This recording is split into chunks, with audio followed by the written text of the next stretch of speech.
Welcome to guys ಹೋಗೋಣ ಕಣ. ಇವತ್ತು ನಾನು ಗುಡ್ನಾಪುರಕ್ಕೆ ಹೊರಟಿದ್ದೀನಿ. ಬನವಾಸಿಯಿಂದ 6 ಕಿಲೋಮೀಟರ್ ದೂರದಲ್ಲಿರೋಂಥ ಗುಡ್ನಾಪುರದ ಬಂಗಾರೇಶ್ವರ ದೇವಸ್ಥಾನಕ್ಕೆ ಹೊರಟಿದ್ದೀನಿ. ಈಗ ನಾನು ಇರೋದು ಸೊರಬದಲ್ಲಿ, ಸುರಭಿಪುರ. ಇದು ಬಂಗಾರಪುರ ಮಸೀದಿ. ಈಗ ಸೊರಬ ಬಸ್ ಸ್ಟ್ಯಾಂಡ್ ಬಂತು. ನನಗೆ ಸ್ವಲ್ಪ ಜನ ಕಮ್ಮಿ ಇತ್ತು, ಆದರೂ ನಿಧಾನಕ್ಕೆ ಹೊರಟೆ. ಈಗ ಟೈಮ್ ಬಂದು 8 ಗಂಟೆ 10 ನಿಮಿಷ.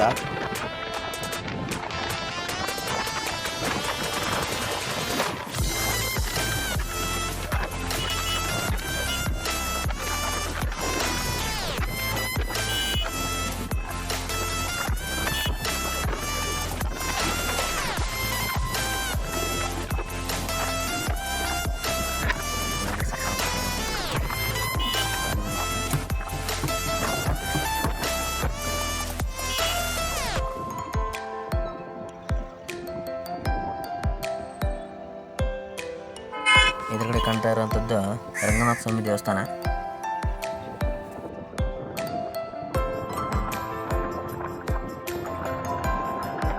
ಮೊದಲಿನಕ್ಕಿಂತ ಈಗ ಚೆನ್ನಾಗಿದೆ ರೋಡ್ ನೋಡ್ತಾ ಇರ್ಬೋದು ನೀವು. ಮೊದಲೇ ಏನಾದ್ರು ಕೆತ್ತಿ ಪೂರ ಹಾಳಾಗಿತ್ತು ರೋಡು.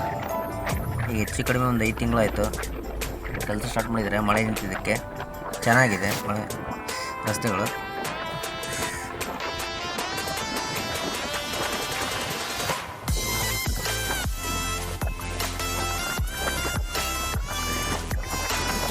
ಹೀಗೆ ನೇರ ಹೋದರೆ ಸಾಗರ ಚಂದ್ರಗುತ್ತಿ ಹೋಗುತ್ತೆ, ಬಲಗಡೆ ಹೋದರೆ ಬನವಾಸಿ ಶಿರ್ಸಿ ಹೋಗುತ್ತೆ, ಹಾಗೆ ಜಡೆ ಹೊತ್ತು ಕೆರಳ್ಳಿ ಅಂತ ಊರಿಗೂ ಹೋಗುತ್ತೆ. ರೋಡು ಡೈರೆಕ್ಟ್ ಬನವಾಸಿ ರೋಡ್ ಚೆನ್ನಾಗಿರೋದಕ್ಕೆ ಗಾಡಿನ ಆರಾಮ್ ಹೊಡಿಬೋದು, ಇಲ್ಲಾಂದರೆ ಸಮಸ್ಯೆ ಆಗುತ್ತೆ. ನೋಡಿ ಎಡಗಡೆ ಬರೋದು ಇದು ಹೋಗ್ತಾರೆ ಕೆರಳಿದು. ಇದು ಭೂತಪ್ಪನ ದೇವಸ್ಥಾನ ಸಣ್ಣಕ್ಕಿದೆ. ನಮಸ್ಕಾರ ಹಾಕ್ಕೊಂಡು ಹಾಗೆ ಮುಂದೆ ಹೊರಟೆ. ಇದು ಬನವಾಸಿ ಇಲ್ಲಿಂದ ಸರಿಸುಮಾರು 20-22 ಕಿಲೋಮೀಟರ್ ಆಗುತ್ತೆ.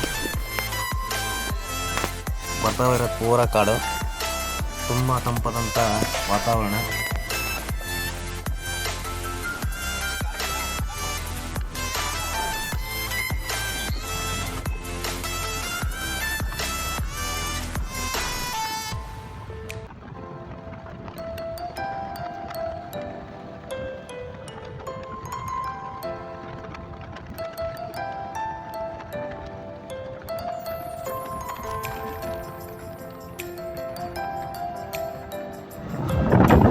ನೋಡಿ ಗಾಯ್ಸ್, ನಮ್ಮ ಕರ್ನಾಟಕದ ಹೆಮ್ಮೆ ಮುಂದೆ ಹೋಗ್ತಾ ಇದೆ. ಹಿರೇಕೆರೂರು ಮಸೈ. ಇದು ಹಿರೇಕೆರೂರು ಶಿರಾಳಕೊಪ್ಪ ಮತ್ತು ಶಿರ್ಸಿಯಿಂದ ಬಂದಂಥದ್ದು, ಶಿರ್ಸಿ ಹೋಗುವಂಥದ್ದು ಶಿರಾಳಕೊಪ್ಪದಿಂದ ಬಂದಿದೆ. ಜಸ್ಟ್ ಈಗ ಬನವಾಸಿಗೆ ಎಂಟ್ರಿ ಆಗಿದೆ. ಬನವಾಸಿಯಲ್ಲಿ ಬೆಳಗ್ಗೆ ಜಾವ ಸಾರ್ವಜನಿಕರ ಓಡಾಟ.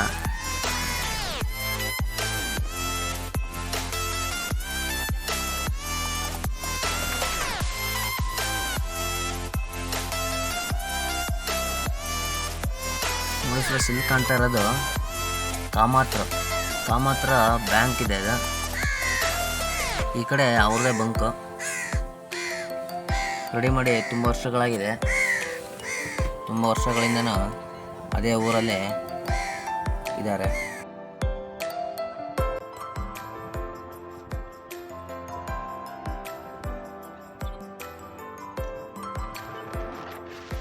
ಗಾಯ್ಸ್, ಈಗ ಗುಡ್ನಾಪುರ ರೋಡಿಗೆ ಎಂಟ್ರಿ ಆದೆ. ಬನವಾಸಿಯಿಂದ 6 ಕಿಲೋಮೀಟ್ರ್ ತೋರಿಸ್ತಾ ಇತ್ತು. ಆಲ್ರೆಡಿ ರೈಟಲ್ಲಿ ತಗೊಂಡಿದ್ದೀನಿ ನಾನು. ರೋಡ್ ಸ್ವಲ್ಪ ಅಡ್ಡಿ ಇಲ್ಲ. ನೋಡಿ ಕಾಣಿಸ್ತಿದೆಯಲ್ಲ ಕೆರೆ, ಅದೇ ಗುಡ್ನಾಪುರ ಕೆರೆ. ಎಷ್ಟು ಎಂಟ್ರಿ ಆದ ದೇವಸ್ಥಾನಕ್ಕೆ, ಎಷ್ಟು ಚೆನ್ನಾಗಿದೆ ನೋಡಿ ದೇವಸ್ಥಾನ.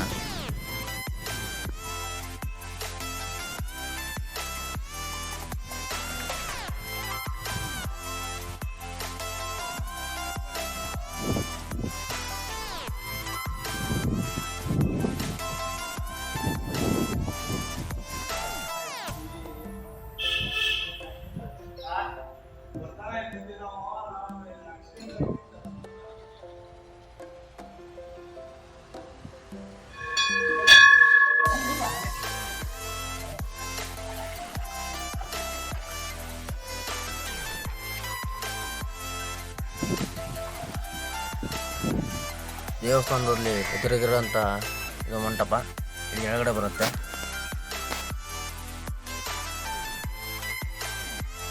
ಹೆಚ್ಚು ಕಮ್ಮಿ ಫ್ರೆಂಡ್ಸ್ ನಾವು ಇಲ್ಲಿ ಬರ್ಲಂಗೆ ನಾನು ಇದೇ ಊರಲ್ಲಿ ಓದ್ತಾ ಇದ್ದಿದ್ದು. ನೋಡಿ ದೇವಸ್ಥಾನ ಇದೆ ಇಲ್ಲಿ, ಈಶ್ವರ ಇದೇ ಸುತ್ತಲಿಗೆ ಇದೆ, ಭಾರಿ ಚೆನ್ನಾಗಿ ಕಟ್ಟಿದ್ದಾರೆ.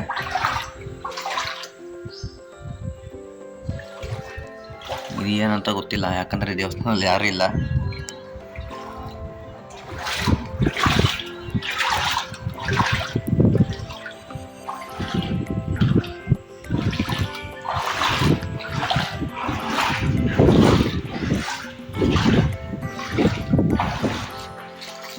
ನೋಡಿ ಇಷ್ಟು ನೀರಿದೆ ದೇವಸ್ಥಾನದಲ್ಲಿ, ಇಷ್ಟು ನೀರು ಬಂದಿದೆ ಕಾಣ್ತೈತಲ್ಲ ನಿಮಗೆ, ಇಷ್ಟು ನೀರು ಬಂದಿದೆ ಕಾಣ್ತೈತೆ ನಿಮಗೆ ಇಷ್ಟು.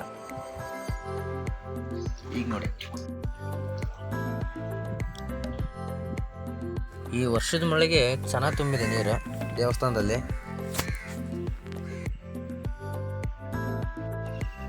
ದೇವಸ್ಥಾನದ ದೂರದ ನೋಟ ಇದೆ.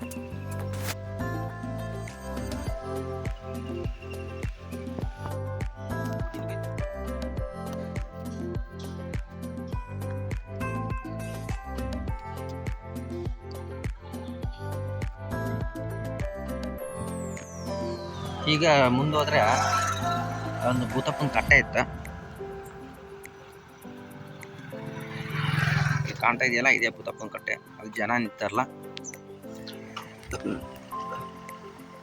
ಭಾರಿ ತಂಪಾದ ವಾತಾವರಣ. ಈ ತಂಪಾದ ವಾತಾವರಣದಾಗೆ ನಡ್ಕೊಂಡು ಹೋಗೋದೇ ಖುಷಿ.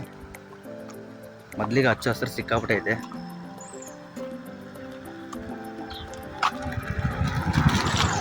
ಜನ ಯಾರಿಲ್ಲ ಬಂತು.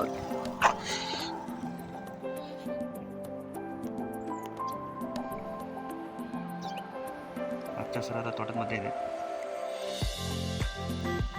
ಗಾಯ್ಸ್. ಇಲ್ಲೊಂದು ಕೆಂಪನ ಕಾಯಿ ಕಾಣ್ತಾ ಇದೆಯಲ್ಲ, ಈ ಕೆಂಪನ ಕಾಯಿ ಮಂಗಗಳಿಗೆ ಭಾರಿ ಇಷ್ಟ ಇದೆ.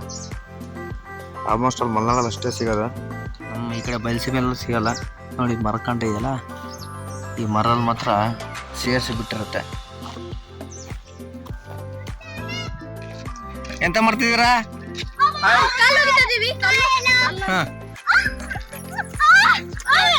ಅಲ್ಲಿ ಒಗಿಬಿಡುವ.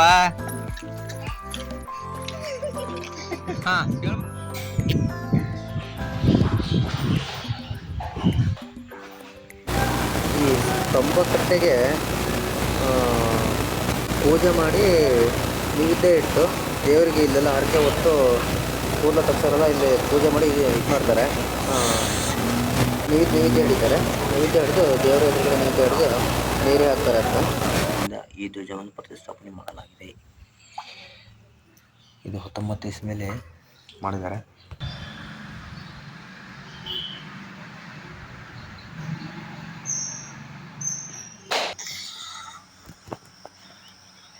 ಇದು ಕರಿಯಮ್ಮನ ದೇವಾಲಯ.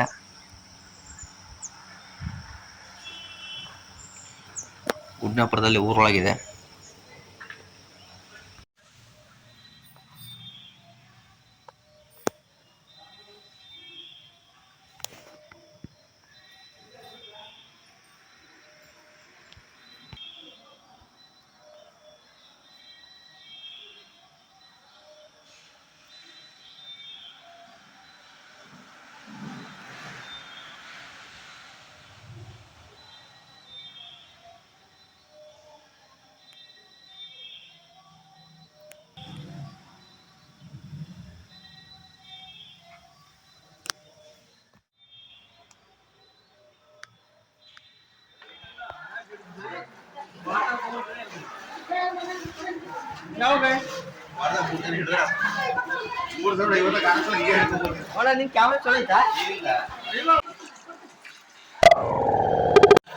ಗಾಯ್ಸ್, ಈಶ್ವರನ ತಲೆ ಮೇಲೆ ನೀರು ಹಾಕ್ಲಿಕ್ಕೆ ಹೊರಟಿದ್ದೀನಿ.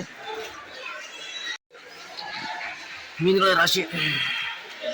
ಓಂ ನಮಃ ಶಿವಾಯ, ಓಂ ನಮಃ ಶಿವಾಯ, ಶಿವ ಶಿವ ಹರ ಹರ ಮಹಾದೇವ್.